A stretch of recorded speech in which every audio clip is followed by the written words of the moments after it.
என்னுடைய வழக்கறிஞர் சார்பாக மாவட்ட சிறு வேண்டுகோளாக ஒரு 2 கோரிக்கையை சொல்லியிருக்காங்க. அது தற்போது நான் வாசிக்கிறேன். கடற்கரையை சந்தித்து போட்டோ ஷூட் எடுக்கணும்னு சொல்லி ஆசைப்படுறாங்க. அது மாவட்ட ஏற்பாடு செஞ்சு கொடுத்தாருன்னா கொஞ்சம் நல்லா சொல்லியிருக்காங்க. அது முதல் கோரிக்கை எனக்கு முக்கியம். இரண்டாவதாக அதாவது நம்ம கலெக்டரின் சார்பாக பொதுக்கூட்டம் அந்த மாதிரி நடைபெறுவது எங்களுக்கு ஒரு 2 நாள் 3 நாளுக்கு முன்னாடியே தகவல் தெரிவித்தா நாங்கள் அந்த கூட்டத்தில் கலந்து கொள்வதற்கு எதுவாக இருக்கோம். அதனால அந்த கோரிக்கை இரண்டாவது போடுறோம். அதே போல அந்த கூட்டத்தில் நோட்டீஸ் இல்லை பேப்பரோ அதில் என்னுடைய அணியும் தேர்வும் வேண்டுகோளாக கேட்டுக்கொள்கிறோம். கோரிக்கை அதாவது இன்று நடைபெற்ற கூட்டம் 2 தீர்மானங்கள் நிறைவேற்றப்பட்டுள்ளது. அதில் முதல் தீர்மானமாக நம்மளுடைய இயக்கத்தை அதாவது மக்களிடம் கொண்டு போய் சேர்க்கறதுக்கு தடையா இருப்பது போலீஸும் அரசாங்கம் இருக்கிறது. அதாவது நம்ம கொடி ஏற்படுறதோ ஏதோ ஒரு நிகழ்ச்சி ஏற்படுறவோ எதுக்குமே அவங்க அனுமதி தரல. நாங்களும் பல ஆய்வா நாளைக்கு சொல்லி 10 நாளைக்கு முன்னாடி கொடுத்தாலுமே அவங்க அதாவது அனுமதி கொடுத்த லொகேஷன் போட்டு கொடுக்கறது கூட செய்யறதில்லை. ஏன்னா 5 அலுவலகத்துக்கு அனுப்புறாங்க. அது அதாவது நெடுஞ்சாலை மட்டும் நமக்கு சப்போர்ட் பண்ற இது எந்த துறையுமே தாலுகா இருக்கட்டும் போலீஸா இருக்கட்டும் யாருமே அனுமதி கொடுக்கல. நாங்க இது கேஸ போட கூட பரவாயில்ல, நாங்க கேஸ பார்த்துதான் சொல்லிதான் ஒவ்வொரு கூட்டமும் நடத்தி வரல.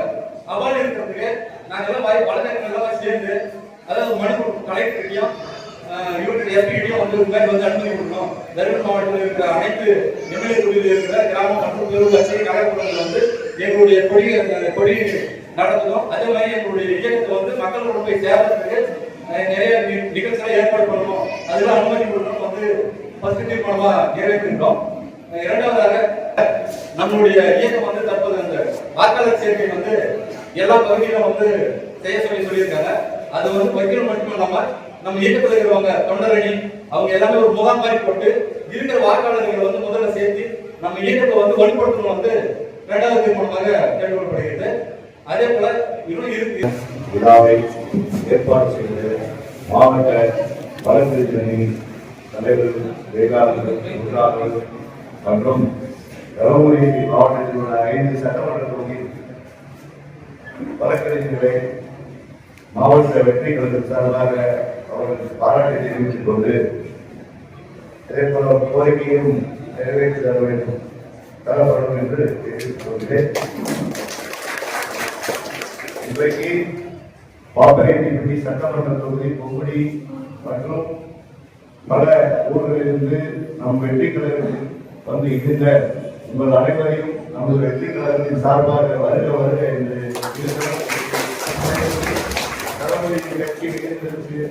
நன்றியை தெரிவித்துக் கொள்கிறேன். ஒவ்வொரு நாளும் ஒவ்வொரு ஊரில் சட்டமன்ற தொகுதி வாரியாக கிராம வாரியாக ஒன்றிய வாரியாக சாலையாக தளபதி அவர்கள் வெற்றி கழகத்தில் இணைந்து கொண்டே இருக்கிறார்கள் என்பதை மற்றற்ற மகிழ்ச்சியாகவும் உங்களோடு நான் பகிர்ந்து கொள்ள விரும்புகிறேன். நமது தளபதியின் வெற்றி கழகத்திற்கு ஒரு சின்ன அறிமுகம். வெற்றி கழகத்தின் கொடியை உருவாக்கி வடிவமைத்திருந்தவர் நம்ம அருகில் வருகிறார்.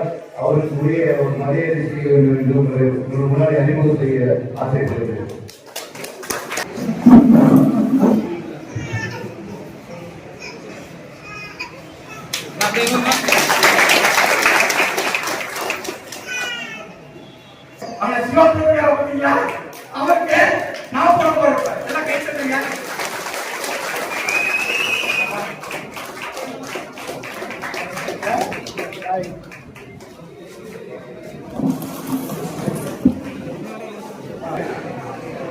விக்கிரவாண்டி நீசாலையில் நமது தளபதி தலைவர் முதல் மாநாட்டில் பார்த்துவிட்டு மக்கள் நேர்ந்த வண்ணம் மக்கள் சந்தோஷமாக இருக்கிறார்கள்.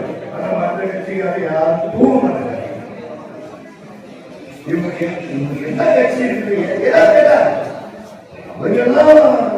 கோடி வரைக்கும் பேசப்பட்ட கட்சி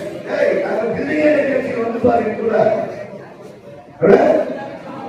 பெரிய கட்சிகளும் இவங்க மாதிரி நம்ம காசு கொடுத்தா எந்த குடும்பத்தையும் கொண்டதே இல்லை. வெற்றி கழகத்துடைய இன்றைய வளர்ச்சி இன்னும் வருங்காலத்துடைய வளர்ச்சியை கண்டு அத்தனை பேரும் அச்சப்பட்டு கொண்டுதான் எந்த ஒரு கிராமத்திலும் ஒரு கொடி கொண்டு ஏற்றுவதற்கு அனுமதி வழங்கப்படுவது இல்லை.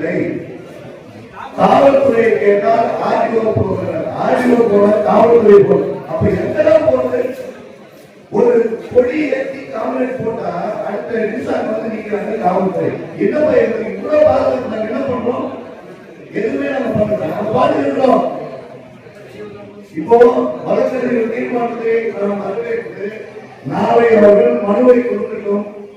மனு கொடுத்தும் அவர்கள் அனுமதி வழங்கவில்லை என்றால் மேற்பட்ட வழியை பார்க்கலாம். ஆனால் இன்னும் ஒரு விஷயம் சொல்லுகிறேன், நீங்க அனுமதி கொடுத்தா ஒரு கிராமத்தில் ஒரு படி, நீங்க கொடுக்கல வீட்டுக்கு ஒரு படி ஏற்றுவோம். அது என்னால முடியும். உங்க வெற்றி தரத்தை எப்படி வழங்கலாம் என்றால் வழங்க முடியும்.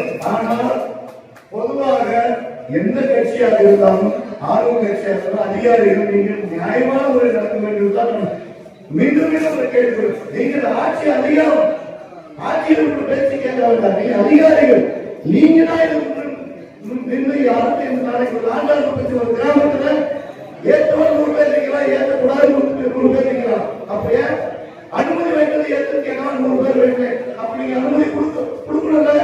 அப்ப கொடுக்கல என்ன பண்ணுவோம்? அவன் ஏற்கலாம் அந்த ஊர்ல ஒரு கலவரம், அந்த கலவரத்துக்கு அதிகாரிகள் நீங்க துணை போய்விட வேண்டாம்.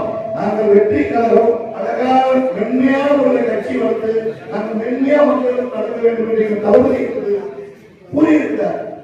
அதன்படிதான் நாங்கள் கட்சி செய்வோம். எங்களுக்கு அராஜகம் இருக்காது. அந்த இடத்துக்கு எங்களுக்கு தள்ளாது. தமிழக வெற்றி கழகம் இந்த தருமபுரி மாவட்டத்தில் வரும் காலத்தில் வருகின்ற 26ஆம் ஆண்டு சட்டமன்ற தேர்தலில் நான் உங்களுக்கு ஒரு மிக சந்தோஷமான செய்தியை நான் கூற விரும்புகிறேன். தருமபுரி 5 சட்டமன்ற தொகுதியில் 234 தொகுதியில் நம்மளுடைய தலைவர் தளபதி அவர்கள் தருமபுரி சட்டமன்றத்தை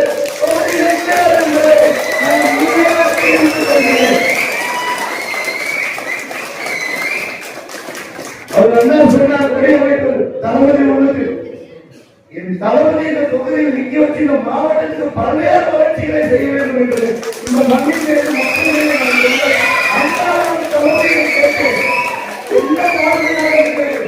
எங்கள் மண் அதிகமான மண், அவையமான மண், எங்கள் தொகுதியில் நின்று நீங்கள் வென்று சிஎமாக ஆக வேண்டும்.